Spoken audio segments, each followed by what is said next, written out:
Hi guys, and welcome to TechFurb. Today we're doing something a little bit different. It involves computers and an announcement, so let's get into that.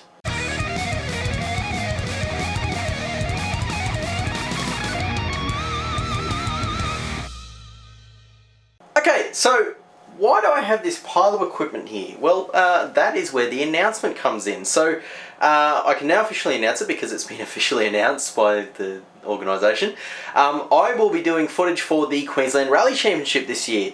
I've actually been asked to be a part of the media team, so I'll be their videographer. And some of the stuff I'll be doing is I'll get to interview drivers, I'll get to film a lot of rally cars, get to do a lot of filming around the service park.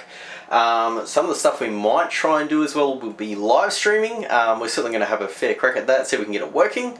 In concept it is, but it's actually quite difficult to get live streaming working when you're out in the middle of nowhere with relying on 4G in Australia, which is not great. But we do have ways around that, but we'll go over that at another point. The point of this video was basically I've got to build out a couple of computers here to use for the tech. We need to have a few different rigs. And I also wanted to announce to you guys that that is happening. So I'm going to pop a notification up here and down in the description, as well as at the end of the video, to go and get subscribed to the Queensland Rally Championship channel. It is on YouTube. A lot of the content we post will be, most of the content we post will be there. If you want to see myself in that content, go subscribe there, because it's not going to be a simul. Content I post there is not going up on my channel, it's only going up over there. Now, for those of my normal subscribers, this does not mean that I'm going to stop doing TechFurb. Those videos will still continue to come out constantly. It's just an extra thing I get to do on top moving forward, as me trying to move away from working in IT as a profession into what I do now on YouTube. So yeah, it's one of those things. So I guess we should kind of go over what equipment we need to set up. So there's a few different things here. Standing behind me here, this tiny little guy here that you can't see very well because lighting is a pain. That is a HP micro server. What that means is it's a low CPU. It's like a little Athlon dual core thing. But critically, it takes 8 GB of RAM, DDR3 ECC for reference. I've got ECC RAM working in this. Whether or not the ECC part is actually working is another question.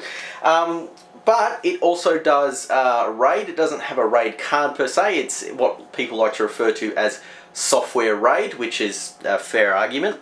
But it is based on an AMD RAID backend, and essentially both there's 4 drives in it, and there'll be 2 RAID 1 configurations, a 500 gig and a 2 terabyte. Basically it'll mean that there is 2 500 gig drives acting as one drive. That's how RAID 1 works, and there'll be a second RAID with 2 terabyte drives acting as 2 terabytes. Why I would do that is because you want redundancy. So if a drive fails, it means I still have the data on the other drive and I don't have to panic. I could go BTW and just have 4 terabytes of storage, but if I lose one of those drives, I'm going to lose 2 terabytes theoretically of that data. So that's not good. But this video is not about server configurations, not about RAID setups, things like that. I may do that in another video, guys. If you guys want me to, let me know in the comments if you want me to do more server content, because I don't do a lot of that on the channel. But it is what it is. It's going to be running a domain controller and also serving files. So there's reasons behind why you would do that. Again, I'm not going to get into the main reasons, the in-depth, but on the surface level, it is basically a file share for everyone to dump all their media files onto, and it is also there as a method to authenticate all the different machines with one true login per se. So that's the idea behind it. Now, the other tech we've got sitting here, we've got 2 laptops here. They're going to be used for media ingest, so we're getting media like, video files, picture files, all that sort of stuff, all the different things that we can get from people that are just walking around the service park, that are out in the stage getting footage, because you want to try and hoover up as much footage as you can. So that's what the laptops are for. May also be used for live streaming at some point, but they're not ideal for that, so I wouldn't expect that to happen. But speaking of live streaming, that is where this pile comes in. So there's 2 computers there currently. What is going to happen is we will have a live streaming setup we're going to try and do. You've got one slave PC, one master PC. The reason why we're doing that I'll get into in a moment. But the slave PC is going to be around an i5 2500 level. It's just going to be just a low-end chip that does the job, per se, because you don't really need a whole lot for live streaming. What that will do is it'll punt the live stream up to a what's called RTMP server. Again, not going to go into detail. Then the master streaming rig, which will be in this case here, I believe, haven't worked out what I'm going to do.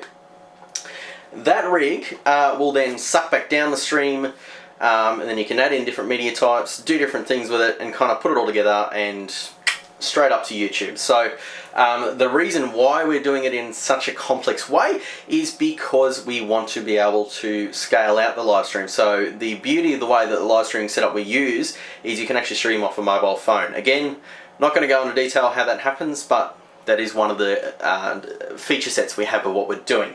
So it's kind of cool. And the tech specs of the master streaming PC, well, that is going to be an i7 2600. Again, don't need as much, but it will be nice to have a bit more grunt because we're going to be having a few more media sources instead of just one single source. And that is purely just going to be grabbing all the different streams from the RTMP server and kind of someone's going to be sitting there putting it all together and then punting it off to YouTube for you guys to watch via live stream. So that's the method behind the madness with all the stuff we have here. We should probably build out these computers. I'm not going to build out the server, that's already been built and that's quite boring, I'm not going to do it. But for you guys, this is a tech channel, you guys watch my tech content. We're going to do 2 builds, so let's get into those builds.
Alright guys, so build's done for both machines. Very simple build compared to what I normally do on the channel. There's no gaming graphics cards going in these because they don't need it.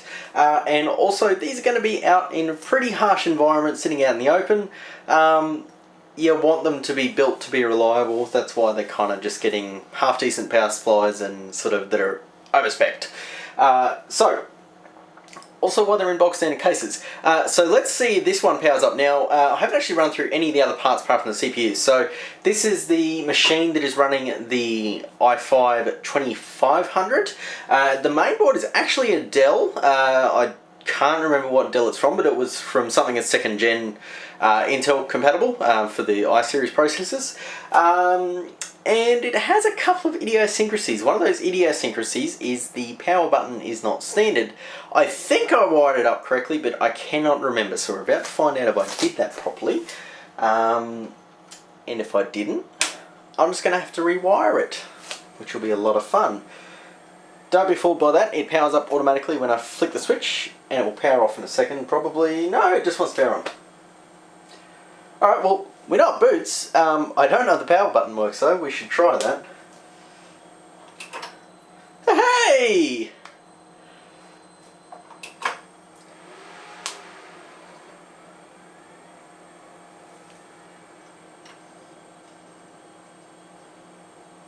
Yeah, cool. Alright, so this one works. This has got, to rattle off the rest of the specs, we're running with onboard graphics. This actually has the capture card I used in a previous review, the Ava Media HD Gamer Lite. It's also rocking 8GB of DDR3 RAM, a 120GB SSD for the boot drive with a 1TB hard drive for any data that's needed. And I think it's like a 550 watt power supply. It's an old Thermaltake one that was modular. Fits the bill. Yeah, that's all I've got. We've got a bunch of warnings on the screen. They're all for things that I can't plug in, so we're just going to pretend they don't exist and move on to the next build.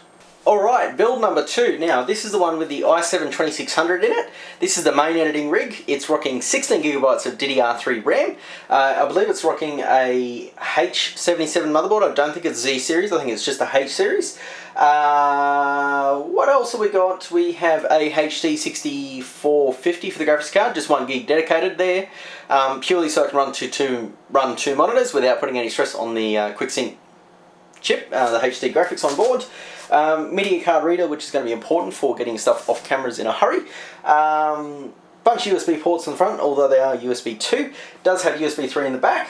550 watt Thermaltake power supply, and yeah, that's pretty much core components. So let's see if this one is wired up correctly. Good sign. My bad! I plugged the VGA cable into the onboard and not the graphics card. We all make mistakes, don't hold me to it. So, I'm pretty happy with how that's gone. I'm probably just going to cut the video here in terms of builds because, like I said, I don't really want to show you the server build for A, security reasons, B, because it's boring, and I don't really have anything exciting to show you guys because it's not fully set up. So, thanks for watching. Leave a like if you liked it, leave a dislike if you disliked it. Comments down below if you've got any questions for me about the rally content. Make sure you go and get subscribed to that Queensland Rally Championship page that I've linked down below, or will be at the end screen as well. And yeah, I'm really looking forward to this rally footage. The first rally is coming up in 2 weeks. It's the 2nd of March. It'll be at Banarkin. For most people that means middle of nowhere. For me, kind of means middle of nowhere. But it's going to be exciting. It's going to be not a full-fledged rally. It's only going to be what's called a test and tune. So it's more of a chance for the drivers to make sure that their cars actually work, that they've built over the summer break, or have continued to use for a very long time, and they just want to make sure it's still running. And it's also a chance for some newbies to get in there. So we're going to be making a lot of content. Going to try and really do just a lot of different things about how you get into rallying, about the cruise, the service park, the whole thing. We're going to do the whole lot. It's going to be awesome. So get subscribed to that channel, guys. If you want to watch more tech content, get subscribed to this channel because this is my main channel where I upload tech videos. I try and do it once a week. They usually go up on the weekend between Friday and Sunday. Probably going to be Saturday, Sunday usually. This week it's Sunday. And yeah, thanks for watching, guys, and I'll catch you in the next video.